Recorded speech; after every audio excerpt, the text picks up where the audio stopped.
Shadows in the forest. Deep within Blackwood Forest, where the sun feared to shine, a legend whispered through the trees. Anyone who ventured too far after sunset was said to never return. They called it the Shadow's Curse. Lila, an aspiring journalist, had heard the stories all her life but didn't believe in curses. Determined to uncover the truth, she entered the forest at dusk, armed with a flashlight, a notebook, and her courage. The air was heavy, cold, and unnaturally still. Trees loomed like twisted skeletons, their branches clawing at the sky. Her flashlight carved a narrow path through the darkness, but each step amplified the eerie silence. After what felt like hours, she stumbled upon a clearing. At its center stood an old moss-covered well, just as the stories described, a place where villagers once left offerings to appease the shadows. Curiosity overwhelmed her fear. She leaned over and shone her flashlight into the well. The beam was swallowed by blackness. Suddenly, a whisper brushed past her ear.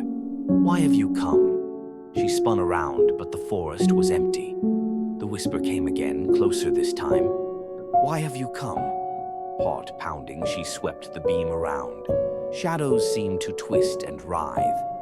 "Who's there?" she stammered. The forest answered with a low growl as the shadows formed a figure, tall, thin, with glowing yellow eyes.